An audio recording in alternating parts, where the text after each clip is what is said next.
My guest is here.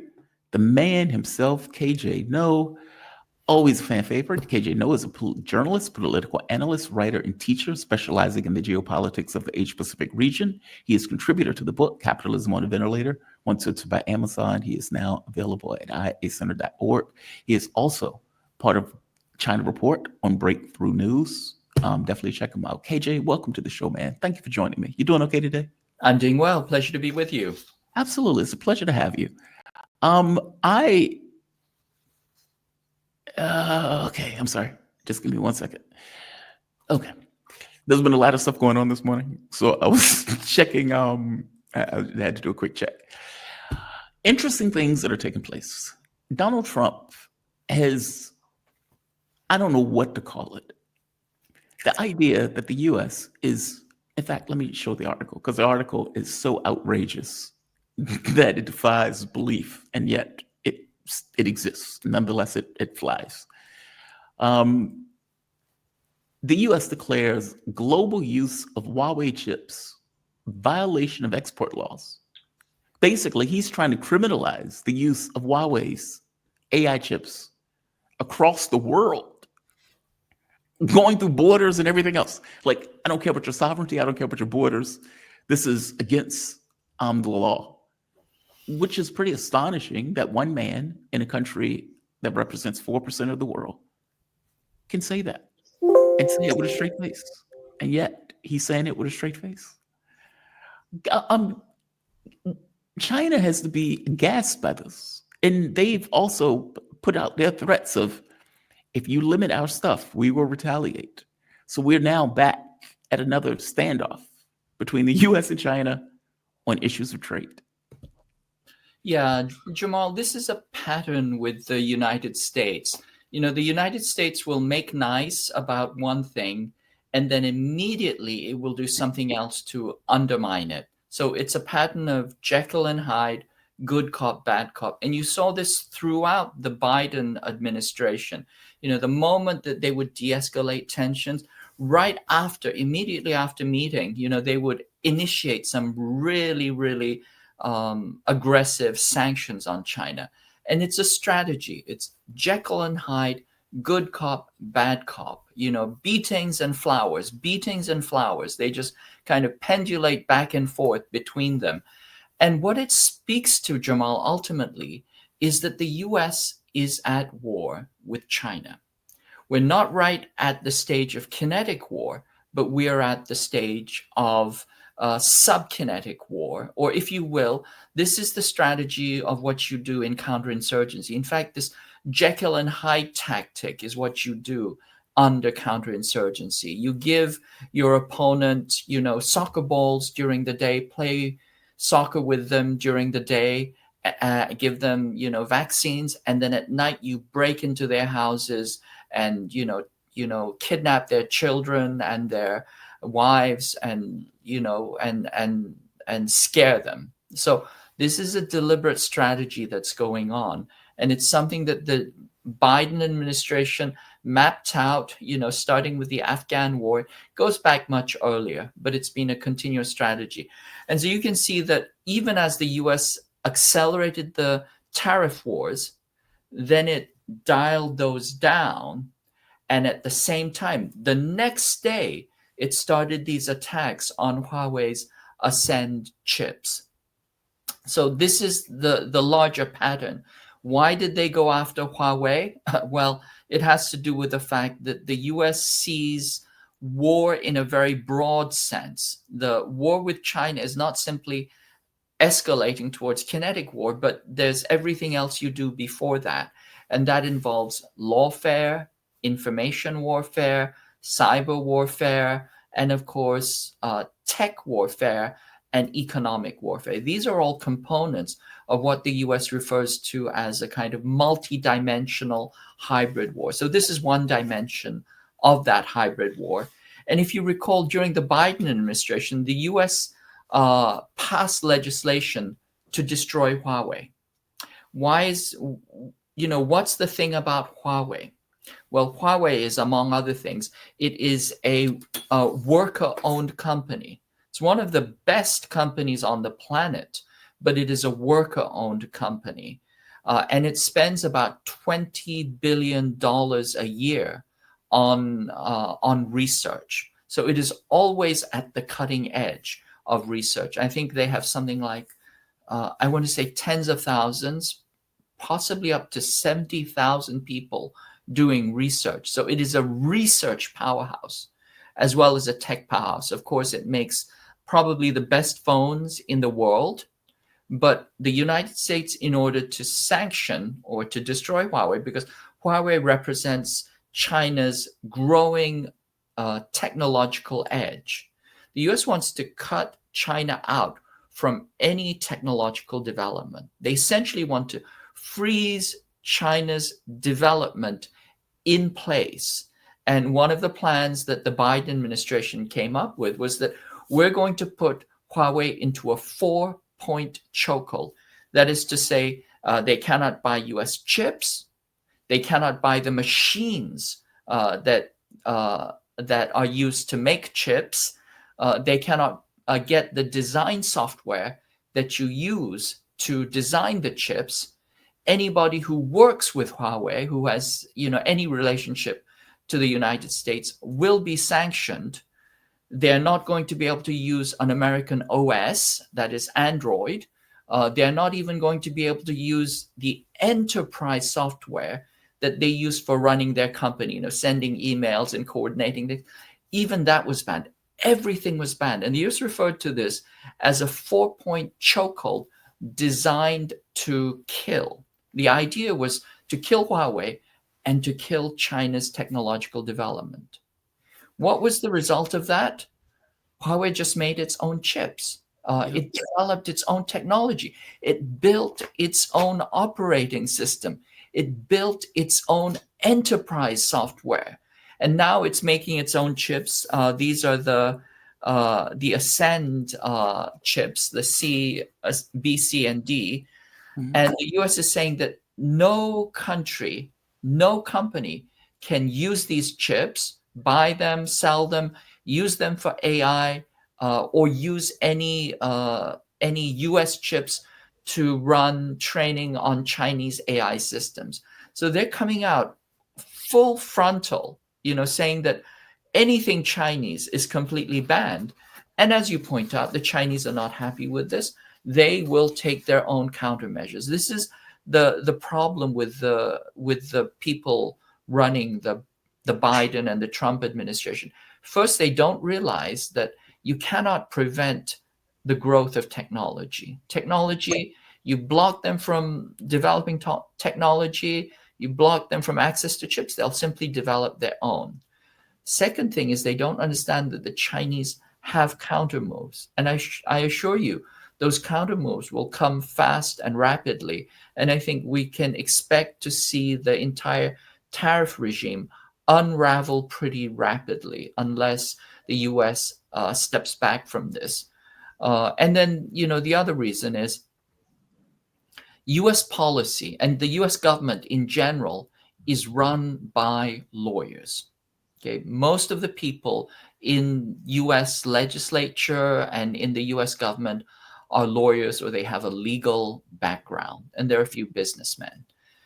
The Chinese government is run by mathematicians and scientists. Yeah. Now, the chip war is a science war. It's a math war. So if you have the lawyers competing against the scientists, who do you think is going to win? Yeah, I mean, if it's a science war, science. But I mean, it's obvious, right, Jamal? If you get into a boxing ring with a boxer, who's going to win? I'm going to get knocked out. You're going to get knocked out. Yeah, I'm going to get knocked Probably. But if the boxer challenges you to a chess match, who's going to win? Oh, I'm going to win that. You're going to win that. I'm going to win that, hands down. It's the same thing. The lawyers, the US lawyers have challenged the Chinese engineers to an engineering match. Okay, who do you think is going to win this one? The Chinese engineers are going to win this one. And they don't understand that because they think that by telling themselves stories,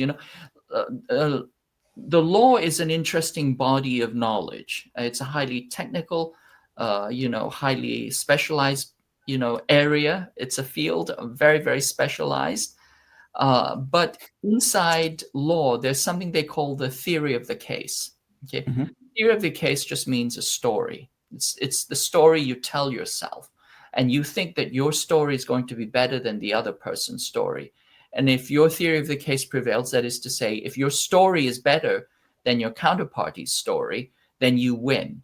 And this is what lawyers are trained to do. They're trained to be better storytellers than the other party. That doesn't work in engineering. It's not about storytelling. It is about engineering. It's about Yeah. logic. It's Math. about Yeah. science. It's about math. And the Chinese are functioning from a very, very, very different standpoint. And the US doesn't understand this. And so I think that this is their contest to lose. Let's be honest, though. It has nothing really to do with the story. It has more to do with this kind of. After the Second World War, the US came up with this idea of full spectrum dominance. And that's not, I know a lot of people think that's just military. It's not just military, it's also this idea of economic. Like, for all of the talk about free enterprise and free market, okay, that sounds nice. The reality of it is, I don't want to have to compete with you if you just don't exist. And if I can put my product out, meaning if I can blow up, if both have donut shops and I can blow up your donut shop, my donut shop is the only one that people are going to buy donuts from. They may not even like my donuts, but they will buy my donuts if they want a donut. If I have another competitor, okay, now I have to work harder. I have to get better. I have to do, more in order to entice customers to come to my side of it. Now, ideally, in an ideological sense, that is what the free market is supposed to do, right? You have multiple ideas. This person makes their product better. They make their product cheaper. They succeed at the marketplace in a competitive sense. And the one who is better succeeds. You may have others who kind of go down the line, but all things being equal, the one that is better and can do it better succeeds. That's ideology. Reality is different, right? And in reality, we don't want to have to compete in this way. We don't want to have to deal with another competitor of us on the technological global stage, especially if you can make your chip cheaper, if you can make your computer cheaper, or hell, let's say the airlines, if you can make your airlines cheaper, if you make your cars cheaper, if you make them just as sophisticated for a cheaper price, okay, your cars may be better than our cars. So no, we're not going to allow your cars into the US because we don't want our car market to compete and have to even compete. And I say the same thing is true for the chips. It has nothing to do with the US thinking, oh, they're stealing our technology. It's not that. That's what they say. The reality is we do not want to have to compete with China's chip industry and Huawei as a technological giant and Goliath. If we can eliminate it through some kind of legal means, we will do so. Give me your take on that. You're absolutely right. So the US wants hegemony. It wants full spectrum dominance. In the 1990s, they put it down on paper explicitly. This is the Wolfowitz Doctrine. Yep. And of course, they want dominance and hegemony in the world of tech as well, because it's related to the larger project of global domination. And so there's a kind of digital Wolfowitz Doctrine, if you will, where the US has declared that it is going to control AI. And it's going to, when we say control and when we say it wants to win, it wants to win not by competing fairly in the marketplace, as you point out, which has benefits because, drives prices down and improves products, etc. Simply wants monopoly. This is why Peter Thiel said competition is for idiots. He went out and said that, right? Peter Thiel, the backer of JD Vance and the founder of PayPal. He's one of the tech bro warhawk class right now, which is driving the Trump administration. Peter Thiel said competition is for idiots. What you want are monopolies, because that's how you get your exorbitant profits. That's how you get to gouge everybody. That's how you get to control and dominate everybody. So it's all about domination and control. And the specific dimension of AI and chips in this, first thing to understand is that, the semiconductor chip was originally invented for war, right? It was built because they were trying to miniaturize the control circuits, the steering circuits, in a guided bomb inside the nose cone, and that nose cone was a very cramped space. So they came up with a way to compress the transistor circuits so that they could fit inside the nose cone of a bomb. That is the genesis of the computer chip, and then it was generalized to other things. And then you think again about AI. The US sees its war with China as significantly involving a war over the control of AI. Who controls AI? They believe controls the world. Now let's go back once again to the genesis of AI. Where did AI start off from? Well, a large part of anything technological in the US that's developed is about preparing for war. But there were two dimensions of AI. One was coding, programming, what's called in the larger sense, the physical symbol systems hypothesis, which is that you code your computer so that it can act autonomously and replicate elements of human intelligence. Mhm. Why did they want that? They wanted machines to be able to launch nuclear weapons after the planet was destroyed. This was Dead hand. Yes, exactly. This was AI for battle management. Essentially, you want a system that continues to fight after all human life has been destroyed. This was the coding dimension of AI, which didn't pan out or had its problems. And then there was the other dimension, which we refer to right now as neural networks. And this was a kind of a hardware infused structure that was going to replicate the nature of the human neuron, that you put together circuits that mimic the human neuron or what they thought was the model of the human neuron. And you do this and you train it to do something which approximates learning. It's really just math, but it approximates something that looks a bit like human learning. And from this, the idea is to develop a kind of intelligence. The first neural network was something called the perceptron. What was the perceptron designed for? It was designed for, excuse me, it was designed for target recognition, acquisition, and essentially it was a targeting mechanism. Yeah. How can you target things faster and more effectively? And that's what it's all about. The genesis of AI, both compute and programming, was really about war. And the US, and that tradition has continued to this moment. And so in the current day, AI has become significantly powerful with the large language models and now the large movement or behavior models, which are very, very powerful. And the US sees this as a way of accelerating its dominance in war. And currently, the wars that we are seeing right now, whether you realize it or not, are AI powered wars. For example, everything that's going on in the Ukraine, all that targeting and all that logistics, all that, coordination, kill chain coordination, that's all AI. The genocide that is happening in Palestine right now is done by Israeli use of American AI. Lavender, Where's Daddy, all of that. What they do is they look at, for example, somebody's digital breadcrumbs, the digital breadcrumbs that they leave on the internet. And based on that, Lavender decides whether they are, quote unquote, a target or not. It's a machine that does that. And then Where's Daddy, decides how and when to target them.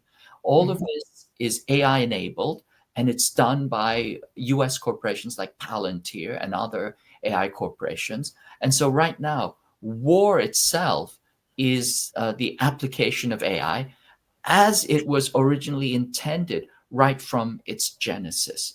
And so currently there's an AI war going on. Against China, it's currently in a pre-kinetic dimension, but the US wants this global domination, and it wants this domination of the digital, technological sphere, the digital Wolfowitz Doctrine. And that is why it is going hard after Huawei, and it wants to prevent its chips from becoming adapted or successful or becoming a norm. It won't work, but that's what's going on. Just outrageous. One of the other interesting ones, yeah, we have a little bit of time. Star Wars, that's back.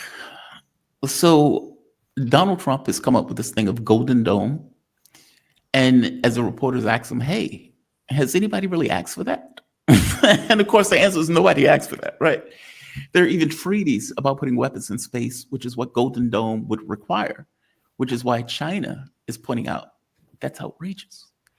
And by the way, I'm surprised Russia hasn't said anything about this. If they weren't in negotiations, I would imagine they would be hopping up and down about this too. The notion that you're putting weapons in space is supposed to be outlawed by various treaties that other countries have signed onto. And the US bitched and moaned when he came out that Russia had this weapon that it could shoot into space if it needed to take out US satellites. Because if there was a war between the US and Russia, one of the first things that they would want to do is to eliminate the advantage that the US has from the standpoint of satellites. And so you fire a nuke in space, it creates an EMP blast. The EMP blast destroys effectively all the electronics of the satellites, which blinds any targeting data that you may get that when you become familiar and accustomed to those satellites being in operation. And so they complain bitterly in this country about that. Oh my God, I can't believe Russia is doing that. And now Donald Trump is effectively saying, hey, we're going to put weapons in space. That's what we're going to do. China's right to complain. And by the way, when they do this, China would do the exact same thing. Absolutely. Russia will too. Yeah, so we're heading into space wars, which, as you point out, by the Paros Treaty and other treaties, actually are designed to prevent space from being weaponized. Yep. Why? It's very simple. When armies confront each other, they look for the higher ground. Okay, whoever has the higher ground wins. And in war, there is nothing higher than space, right? So the US wants to, once again, it's this full spectrum dominance, but it wants to dominate the higher ground of space. That's why the US actually already has a space force, in addition to, the Navy, the Air Force, and, the Army, etc. The US has a space force, and the US wants to dominate space. And the Chinese, and I'm sure the Russians will join in soon, they don't want this. They don't want this constant escalation of war, because that makes things more and more dangerous. And what you're looking at with something like the Golden Dome is you have to understand that you cannot separate defense from offense, right? When you increase your defensive capacities, you're also increasing your offensive capacities. That's why, for example, body armor, the purchase and the wearing of body armor is much, much more restricted than the purchase and the carrying of arms, for example. Most states have very, very strong restrictions on body armor, except for law enforcement.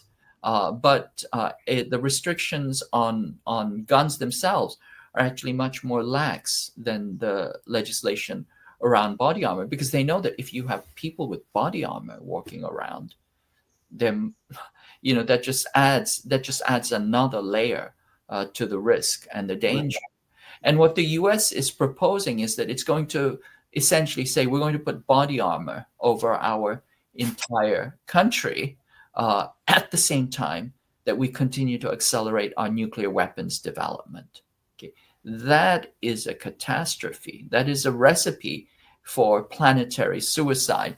And certainly the other countries are going to do one of two things. They're going to weaponize. If this doesn't de-escalate, they have to weaponize space as well. And so then we're going to run into, all kinds of, risks, nuclear weapons in space, for example. I mean, and the other piece, I'll just kind of throw this out, is that this is going to be done by, once again, the Silicon Valley dirtbag class.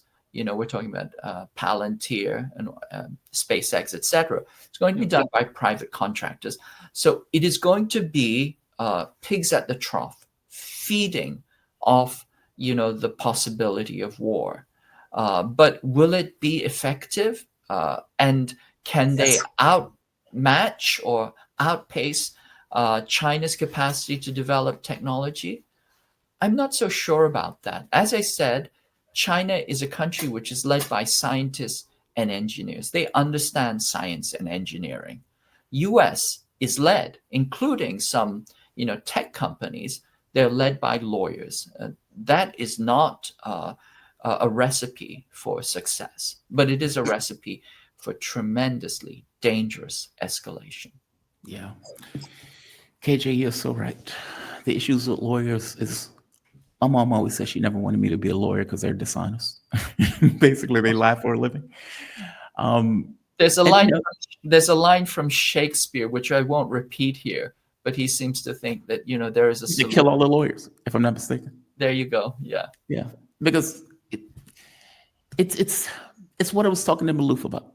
Like, if you notice, one of the first things that happened when Trump was supposedly wanting to come with this kind of rapprochement with Russia was they started getting more honest about the conflict. Well, I mean, NATO was always a red line. Ukraine was always a red line. NATO expansion was the reason for it. Like, meaning the first thing that they did was change the way that Joe Biden had been talking about it, where he had been lying for 3 years, to being more honest about how the conflict started, why the conflict started, how Ukraine was always a red line, all of this stuff that they never said for the 3 years. And the reason is because reality, when you deal with it honestly, you can easily, or at the very least more often, come to some level of, okay, I understand where you're coming from. You understand where I'm coming from. Let's make a deal in order to kind of hash this out. But if I make up these kind of farcical stories and use that as my rationale, like, so if Trump says, or Iran is trying to produce a nuclear weapon, okay, well, your own intelligence assessment doesn't pan that out. But you're saying it as a stalking horse for, Israel is a threat to you. You can effectively destroy Israel if you need to, if they attack you. So you're a threat to Israel. We don't want to say that because that's not really America first. What we will say is you may get a nuke. We don't want you to get a nuke. And so now we can go to war with you if you get a nuke that you're not trying to get. Like, it's the lie that propagates the war. And so it's like, yeah, lawyers, they lie for a living, right? And when you have a government of lawyers who think that the only thing that matters is a story, that reality can be manipulated and managed to anything that you want, you are far more likely to wind up in some kind of conflict or war. And that is the way that the U.S. has operated, just as a norm. And it is deeply aggravating. And now he is talking about spending, and mind you, this is after having Doge go through the richest man on the planet, firing poor people, destroying Medicaid, destroying Social Security, destroying public services, and saving, $150 billion, with Republicans putting $20 trillion on the debt, and with him spending hundreds of billions of dollars on this nonsense system that nobody asked for and that is completely unnecessary. It's just outrageous. You're absolutely right. And, this goes back very deep and long, but I just want to highlight, remember Karl Rove's statement. He said that, we create our own reality. And while you're studying that reality, we'll go on to create, we're history's actors. We create our own reality. This is what they're doing. They think that they can simply invent the world by telling themselves stories and do whatever they want to. And the problem with that is that comes up against the cold, hard, boundaries of physical reality, of objective reality. And that's where we all get into trouble. And then once having run into that barrier, that's when they decide that they're going to blow everything up. Yeah. That's the scary piece. Yeah, it is. KJ, man, I always appreciate you joining me. Thank you for this. KJ, no, just for the audience. He is a journalist, political analyst, writer, and teacher specializing in the geopolitics of the Asia Pacific region. He was a contributor to the book Capitalism on a Ventilator, once censored by Amazon. That always amazes me that Amazon censors books like this. It is now available at iacenter.org. You can also find KJ on the Breakthrough News Network at the China Report. Definitely check him out. This is only a taste of his brilliance. KJ, thank you. And just recently, I did a show on the Archive, the Burning Archive with Jeff Rich. Yes. And this is about adoption and how adoption is a kind of human trafficking and bio extraction. I think that's, if you're interested in the topic, it's something worth exploring. Yeah. By the way, he contacted me. Thank you for that. I asked him to come on to the show.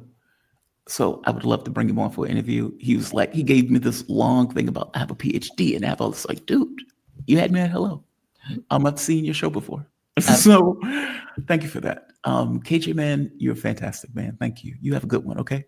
Thank you. You too. All right.